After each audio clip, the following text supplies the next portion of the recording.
How to be authentic is a lot harder than influencers are making it seem right now. And we're going to go through how to actually be authentic as a trauma therapist for over 10 years that's worked with hundreds of clients. If you don't know me, my name is Marta Jacina, and this is the Feel the Love podcast. My intention is to always help you feel the love, but in the pursuit of being your most authentic self. And that means that sometimes we dismantle limiting beliefs, fads, misinformation, and anything else that's standing in your way of being exactly who you want to be. So, for today, this is inspired by my frustration towards the content that I see online by influencers and personal brand people and anybody, any public figure online. They're talking about, it's so important for you to be authentic, particularly online. And this is more so relevant to people who are trying to create a personal brand or somehow marketing themselves for their business. So authenticity, when we look at it from a personal perspective, not necessarily professional, but they do connect, and you'll see why in a moment. But authenticity requires you to be authentic first and foremost with yourself. That is a relationship between you and your subconscious, which is then reflected in everything that you do with other people. So to be authentic means that you honestly have to do a lot of deep work. It's not easy. And if you've ever experienced trauma that has led you to feel like who you are naturally is somehow wrong, unattractive, stupid, whatever, this is going to ring true for you particularly, because to be authentic means that you have to work past everything that has ever made you feel like that's a bad thing. So let's think back to a time when you were a child and when someone in particular said something really mean to you, something that maybe still to this day even bothers you. Think about that moment and think about the insecurity that it has led to. Maybe what you did to feel better about it. Maybe it was like hiding it somehow or changing that part of you, whether it's a trait or something physical. What did you do? How did it impact how you feel about yourself? Maybe it didn't. But if it did, and it still does, that's an important part for you to pay attention to. And the reason for that is everything that we experience in our life is stored in our body. And this is like what PTSD and trauma is all about. It's about understanding how our past has influenced our present. And everything that you've ever gone through, the body remembers. So if you had a terrible experience in JK, you're going to remember that. And that's going to live with you. And you are going to find ways to try to overcome that moment. If someone has ever made fun of your smile, you are going to definitely go out of your way to not be in the same position that would allow someone to criticize you again. Maybe it's smiling less. Maybe it's getting braces because it was something about your teeth. Maybe it's something completely different. But moments like that have a lasting impact on us. And that's really what trauma is. It's when something happens to us that negatively impacts us and does so for a long time. Your body will remember the good, the bad, all of it. And until you connect with the body and understand the mind and how that experience works together, you'll never be free from your past.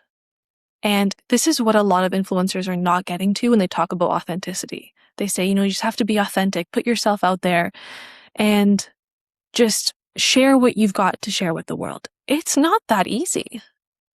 If you've ever been in a home where you got yelled at for speaking up to your parents, or if you got in trouble at school anytime that you maybe laughed, if you got made fun of for sharing an opinion, your nervous system is holding on to all of that and it's keeping it because it's trying to prevent that kind of experience from happening again. So anytime that you find a moment to speak up, if you got yelled at in the past, you're not going to. And this is where a lot of the time people don't even know that they're not being authentic. They think that they're being genuine when actually they've done a really good job, or their subconscious has, of hiding those insecurities and hiding the parts of themselves that they haven't fully faced and loved and been able to transform if needed. So, for example, I'm seeing a lot of influencers right now pursue cosmetic surgeries.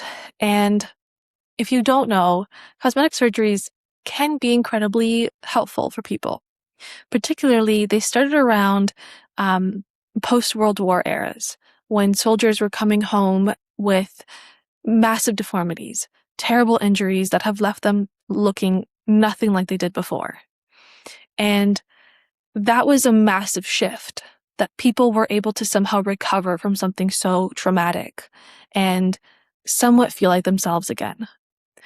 It started to spread when people started to see that it was also accessible for cosmetic purposes and not just recovery. And it's grown beyond it being something helpful, and it's now something toxic. But we'll get into that in a moment. But let's say, so the influencers that I'm seeing right now in particular that are just anxiety provoking to me, not for my own self, but just for the public, because we have so many people sharing advice and it's probably coming with good intentions, but sometimes good intentions aren't enough. Sometimes you need to have a lot more depth, experience, and information before you can start sharing something. So if we're getting influencers who are giving us advice about how to glow up and they have any cosmetic surgeries done, no. Because that's not glowing up. That's not being enhanced, where you let yourself be seen. That's actually the opposite. You're changing yourself to fit the narrative at that period of time to be accepted. Very different. You're not glowing. You just look different and perhaps conventionally better. But that doesn't mean that you have somehow evolved and become this new best self. You just look the way you think you do in order to be attractive. Not quite what you're looking for, though. So when we're looking at acceptance, and there's a few steps towards being authentic, but it does start with acceptance. It's being able to face your whole past. And a lot of people will say that you don't need to relive memories in order to process trauma. And that's true. But in my experience with the clients that I've worked with, it really does help. With every moment, the good and the not so good. Whenever something has happened in our life, it's going to have an impact on us in the future. And when you can understand what that is, that's where your control lies. That's where you can actually show up and be like, you know what? This is who I am. Because I know who I wasn't. I know when I wasn't being myself.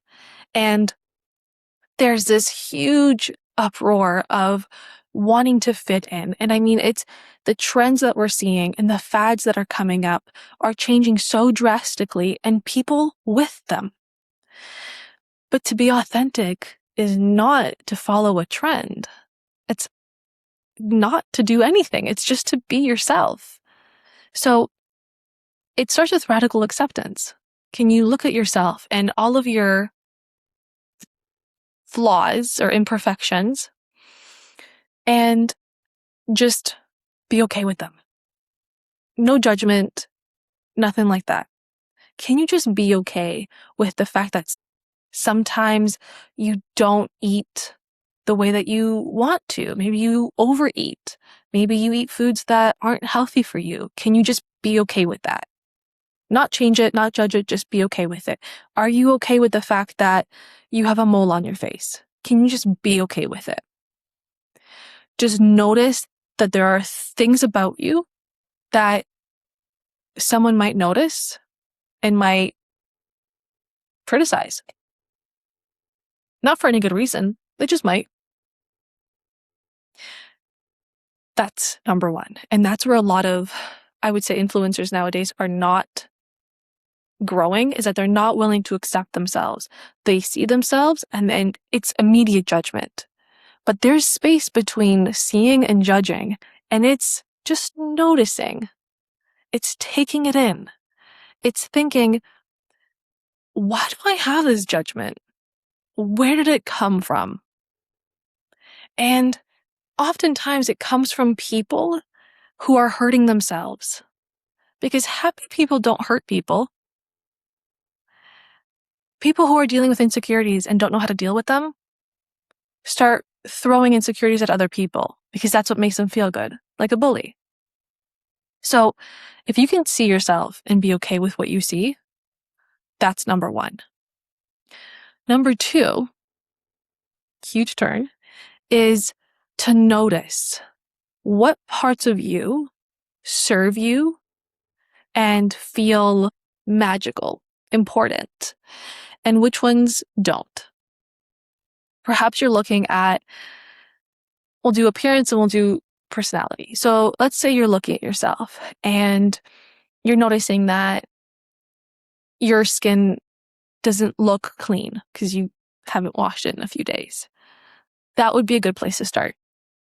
But to see pimples and have a healthy skincare routine and still think that you are somehow unattractive and that you need to hide this and that it's embarrassing, that's a social construct. And I know that it's not easy to just change your mindset and walk out with a face without any makeup when you've lived your whole life full of it. I get that. But this is about liberation and authenticity. And I want you to just kind of stick with me through this before any thoughts or hesitations come up. Because what you see is impacted deeply by what you've seen outside of yourself. How do people talk to you? How do people talk to other people? Do you notice patterns when pretty people get talked to differently than not pretty people? It's about paying attention and making connections so that you can have the awareness about why you do the things you do. I've worked in trauma therapy for a while. I remember I had a client who, she said that she hated pink. And, you know, she that was a topic that we were discussing because she was sharing her identity and like what she wears and how she feels empowered by that, and how in recent years she stopped wearing makeup because she's just felt so insecure, and that now she's uh, started to feel better about herself and wants to put in the effort to show up and doll up. And now that experience can be very different for everybody. Sometimes growth looks like not wearing makeup. But in her case, it was to wear it. But she said, I hate pink.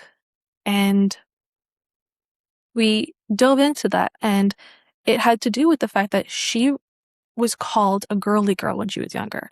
And that made her feel weak because oftentimes being called a girl is an inferior sort of term.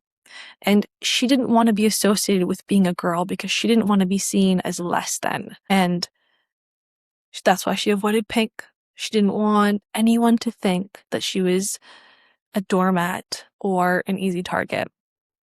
And that minor detail has impacted how she shows up in the world, how she talks.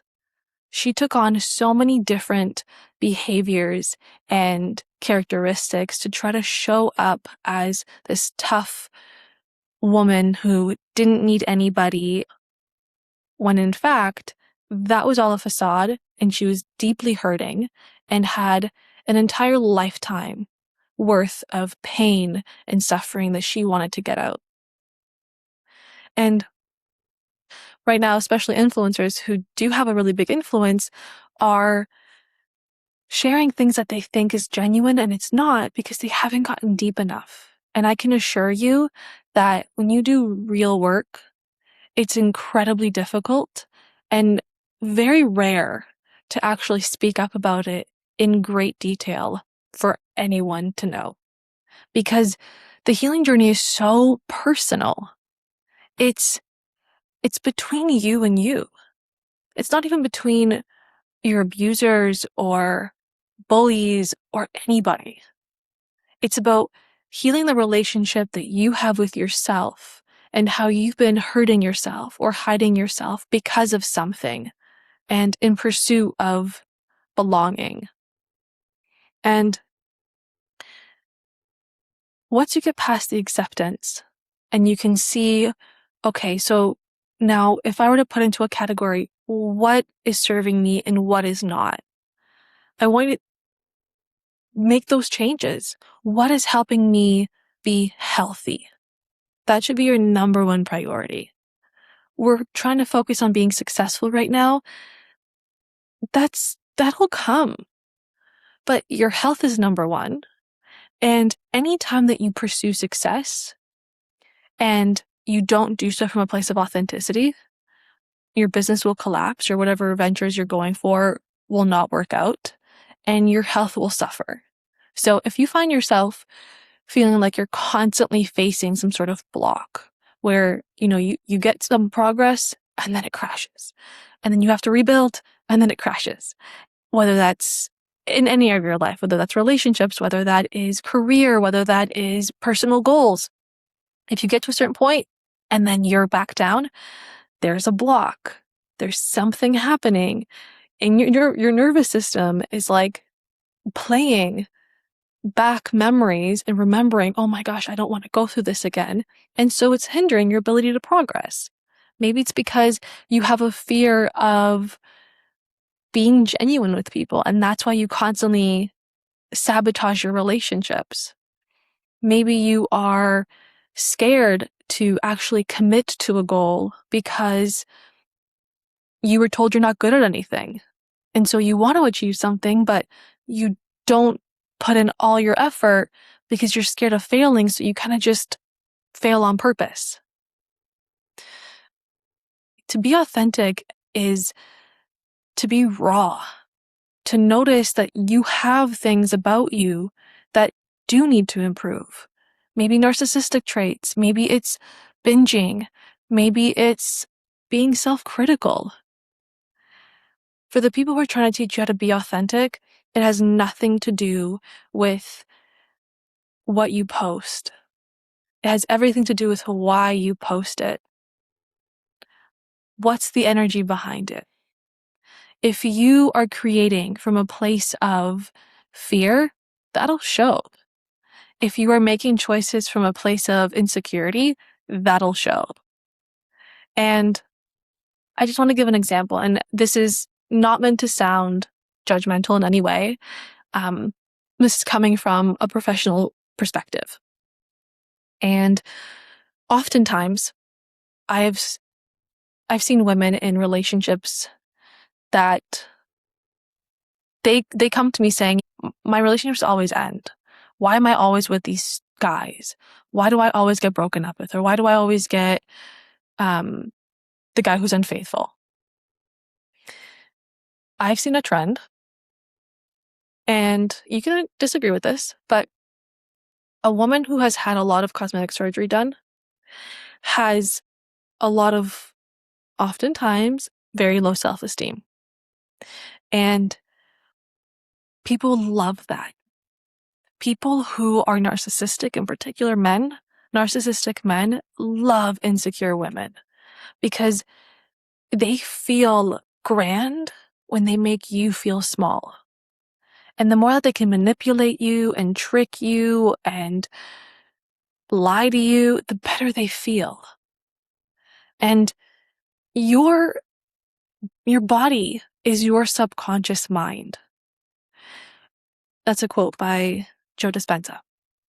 Everything that you're trying to hide from yourself or that your subconscious mind is hiding from you will showcase on your body. It'll showcase in how you dress.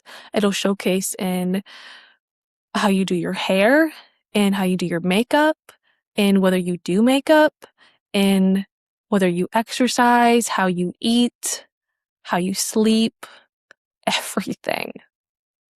Because the body remembers and it's showing you where it's suffering. So if you're wondering, well, Marta, how do I know who's being authentic? Because you want to be able to listen to people and trust them. If there's something artificial about them, meaning not real or not authentic, that's a big indicator. Oftentimes, if someone can't be accepting of who they are and then willing to grow beyond the parts of them that are hindering their own growth, they are suffering and can't give wisdom. They can just give advice that they've heard many times before. Because that's often what we see online. It's the same advice. Just be yourself. Be creative. Use your own voice. Okay. How about setting boundaries? How about pursuing a goal that we actually feel fulfilled by? Because that'll be so different for everybody. You might not even know what your goals are, which, if you want to get a little bit of clarity on that, I actually have a video that I just posted. It's what do you do if you feel lost? And I suggest you check that one out because I think that'll give you a lot of insight into what kind of life you want to live and who it is that you actually are, as opposed to who you've been and who you think you need to be. But I know, this was a rant. And I hope it just gets you thinking and challenging what you see everywhere around you. To be authentic is, I promise you, to not look like someone else. Ever. It's not to dress like someone else. It's not to eat like someone else. Certainly not to have the same nose as someone else. You can be beautiful, and that can also be completely irrelevant to who you are and what you do.